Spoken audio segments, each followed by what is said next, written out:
joyful living in spite of coronavirus, Lori Hartwell.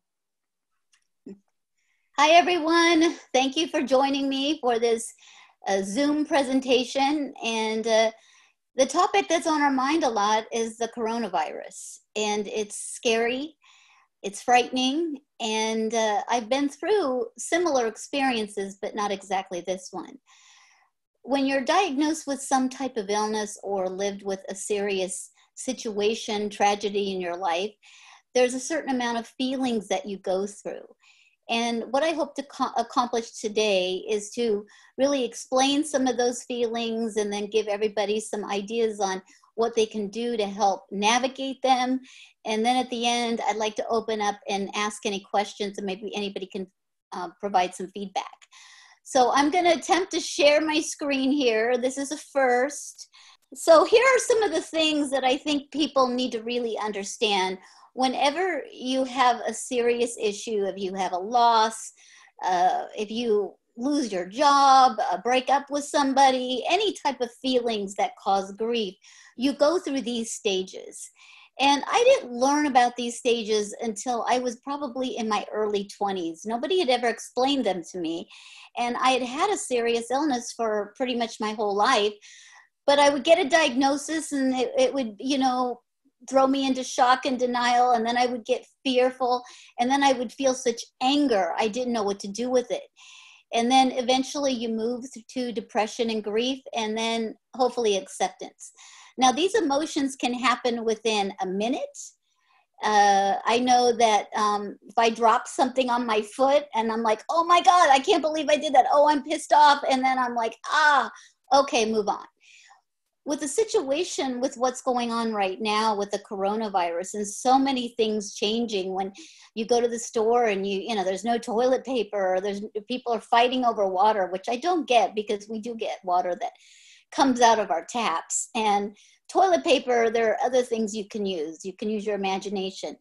But really what it comes down to, when people are looking for those types of commodities of toilet paper and water, what they're really looking for is a sense of control. And when people start to collect things, it makes them feel better because they're doing something. And so we all need to give everybody a break, because people express their feelings in different ways, and they want to have some normalcy. And to you, their normalcy may seem a little nuts. I thought it was important, though. This is a slide that I created, and one of the biggest things that's going to be happening in the coming months, and if it's not already happening to many, is signs of depression. And what I did is I like to talk about signs of hope, because the opposite of depression is hope. And I don't want to go through this whole slide. I'll be more than happy to email anybody that wants this slide. But I think it's important, because as humanity goes through this crisis together, we need to reach out to people. We need to understand when people may be feeling depressed. If you're at a grocery store and people are having trouble finding their credit card or anything like that, it's signs of depression. And we need to recognize this and help these people realize it so they can get treatment or get help. Now, here are some coping skills that I've learned in my lifetime of navigating difficult times. I decided to quarantine myself, or stay safe at home. I should say stay safe at home, because I get really upset when people say shelter in place and the word quarantine, unless you're actually quarantined in a room. Because by saying, shelter in place in different words, we make us feel like we're less in control. And when we say we're safe at home, that psychologically helps us feel better, as opposed to when somebody says shelter in place. It refers to when there's a shooter. And that also referred to in the 60s and the 70s, like, there might be a bomb scare and you need to shelter in place. So we need to get our terminology right. The next thing is that we need to exercise. We need to move. We need to get up. I have a little puppy, 11, who's 8 months old, and she is a retriever. So she wants to play, and she makes me get up and play. And I also have an exercise bike, and there's different things to go outside. Make sure that you exercise, because if you don't, your body doesn't get any movement, it leads to feeling more extreme feelings. The next thing, as many of you know, that I love arts, crafts. I'm getting into cooking. I mean, we all have the time now. We can set the Instapot for an hour if we want. And it's really important to get hobbies out. Get them where you can see them. Get them where they're accessible. Make sure you leave them out, because if you are feeling depressed, it's going to be too hard to get the supplies out. And if anybody's ever been to my home, they know that on my dining room table, I always have a necklace laid out that I'm making, or a bracelet, or some stones on a little pad, and my tools are right there, and I can pick them up and take them to the other room if we have people over for dinner, the good old days. Or, you know, I can also, it can inspire me in the morning. And now I look forward to it, because I get up in the morning and I have coffee. Some people may like to do crossword puzzles or check the internet. I like to look at beats, because I know that that makes me happy. And I've learned that skill, but I had to prepare, because I wouldn't get up in the morning and have coffee and go get the beads. I had to prepare a little bit. The next thing is learn something new. This is an unprecedented time that there are so many free classes online. You can learn anything. And we're in a day and age where this wasn't possible 10 years ago. You can take a class on photography, you could take a class, art classes, you could take cooking classes. I mean, it's endless. Just Google anything you're interested in and you will find a group. You'll find a group of people who take pictures of turtles. It's endless. So it's really an important time to challenge our brain and make it grow. Because when you're challenging your brain in difficult times, it helps relieve some of the grief problems. This is a big one for everybody. I love to organize. I love to just move my furniture around. My husband loves it too, I think. In the living room, you know, organize, spring cleaning. I liked how earlier they said Disney paints their walls every couple of weeks or something to make it look fresh. You know, there's something to the psychology when you walk into a room that looks crisp and clean and pretty. And that's what's the benefit of spring cleaning and also organizing. And it gives you something that when you're grieving is very important. It's control, and we're looking for control. And so when you're organizing and doing cleaning, that happens. The next thing that's really important is to write down how you're feeling. And one of the things that's a really great coping skill, because when I've had a serious situation where I just don't feel like I have the energy to do everything I need to do, or I have, you know, I have to file this, or I have to do this, or I have to do this for work, is you can write down your feelings. But if you don't feel like writing down your feelings, is write a list of things you have to do. And it makes you feel good when you check them off and say you're done, because it gives your brain a signal that you're actually finishing something. Because when we're in difficult times and we're disrupted from our normal routine, we feel a little off, because we are creatures of habit. And so writing down a list or sharing your feelings or writing your feelings are a great way to navigate this difficult time. And I just said it, I guess I'm psychic too. I didn't know that, but you know, creating that list is really important. And I live by a list. Everything I have to do, I put a list of phone calls, a list of emails, volunteer jobs, work, all the different things, because I worked for a very brilliant man in the early 90s who was a cardiovascular surgeon. And he did the same thing. And the one thing he said, you know, to really expand your brain, you got to get the simple stuff out of it and on paper, so you don't have to crowd it up in your brain. You need to leave your brain as free as possible. And I think by creating a list really helps. And this is a weird one because, I mean, you know, we all like to be in our jammies, but Zoom is the new world. And I think it's a good thing because it's going to make us get dressed more and get dressed up. I feel so much better if I put, you know, a little makeup on, or put, you know, find the jewelry that I want to wear with my top. Psychologically, it makes us feel better. And in this time when we're safe at home, still make an effort to get dressed up. And, you know, don't forget that, because we feel better when we look better. Next is call a friend, neighborhood, greet. I'm so grateful that we have Toastmasters tonight. We get to see everybody, but it can be a very isolating time.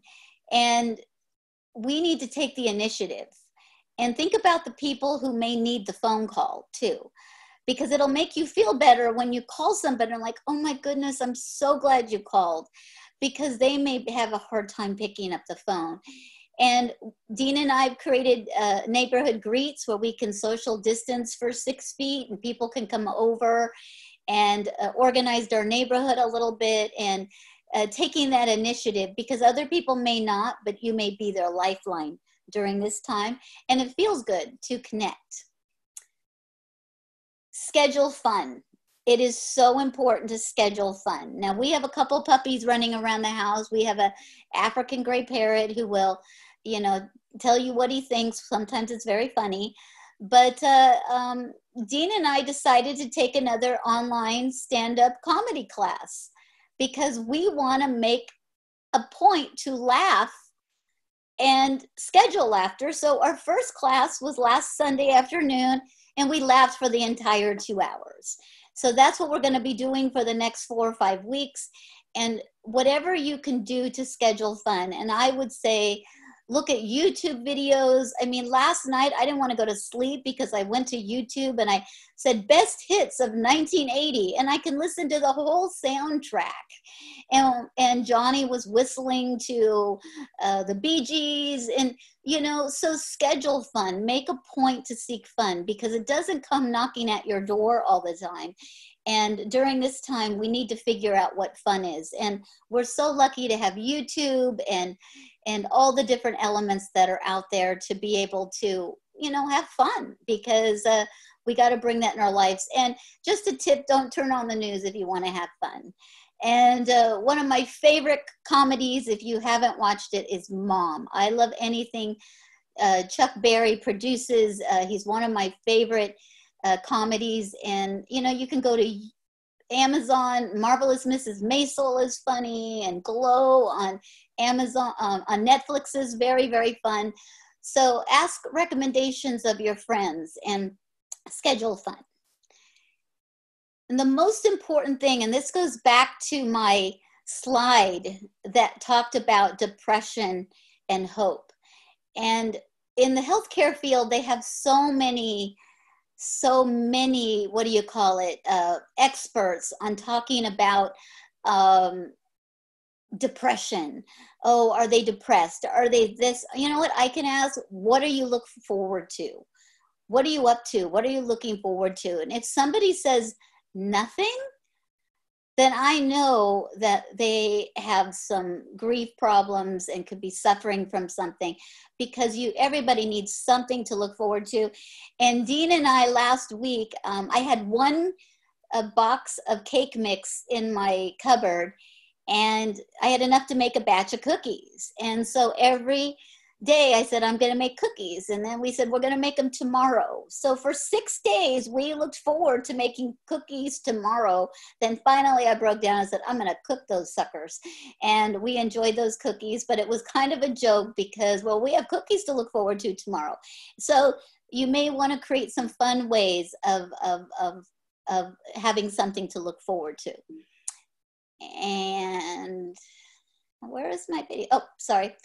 The next one is, you know, we got to take help, give help. And it's very important, because if you need help, please don't be too proud to ask for it. There are a lot of people that want to help. In fact, there are more people that want to help now, and there's nothing for them to do. I mean, I was really inspired when I saw the community come together and make masks for the healthcare field, and people want to be needed right now. So it's really important to ask for help and find the person till you get what you need. Connect with the community like we're doing right now, and find other ways to connect with your neighbors. And, you know, Easter's coming up. Leave a little card on everybody's, well, maybe not. They might think you have coronavirus. I just took that back. But maybe put a little, you know, for the kids, people are putting little stuffed toys out in the windows so that when kids walk by, they see something fun. Some way to connect with the community. And we connect with the community because we have so many dogs, and we have kids coming to our house wanting to play with our dogs. The next thing is be patient and kind, because people's patience are really, and I think I don't have that spelled correct. I think I've been a patient too long. So I think that I need to do a different type of spell check. But practice patience and be kind to one another, because people may be experiencing some of those feelings. And when one time I remember feeling so angry because something wasn't going right with my health, and I had never felt such extreme feelings. I didn't even know what I was feeling. So some people may be actually experiencing some feelings that they've never felt before, because they've had pretty much control in their life. They've not had restrictions or stuff, and people react differently. So we have to be patient, not be a patient. Don't be a patient, be kind. And share your story. Share your story with other people about how you're coping with this. Start the discussion. How are you getting through, if you have to be by yourself, or if you have a huge family, you're like, I need some place to go by myself. What is the topic? And try to reach out to people to share your story, so that, and I've witnessed this in a lot of support groups. People come to the support group and then they're like, oh yeah, that's what I was feeling. So some people may not even know what they're feeling until you've identified it in a story. And then last but not least, you know, wait to worry. And my husband's mom, you know, she worries a lot, and I constantly remind her, just wait till tomorrow to worry about that. Just wait to worry. And worrying too much can be a really bad habit. And I've seen a lot of people in my lifetime worry, and I worry, but I try to manage it. And I go back to that other skill set that I have of, you know, I need to get involved in an art or craft or do something to get my mind. If I start to worry, I need to get into a hobby or do something else and put that little wait to worry compartment in my brain somewhere and shut the door on it. And I want to close with this, and it's, I think it's so important because we're all going through a traumatic experience right now, and our bodies are under a lot of stress. And we need to remember, you know, your body cannot heal without play, your mind cannot heal without laughter, and your soul cannot heal without joy. And we need to make sure that we bring that into our lives, because this may go on for a little while. And I believe that as soon as we get all these coping skills in order, find different skill sets, different hobbies, connect with the community, the world's going to be okay. We're going to be okay. And maybe we'll learn a couple of experiences that will make a difference to all of us, because life is short. And I'm going to close there. So everybody, stay sane and joyfully happy. Thank you so much, Lori. That was wonderful. I did screenshots of several of your PowerPoint pages there. Great information and so timely. Thank you so much. Mr. Timer was our speaker within time.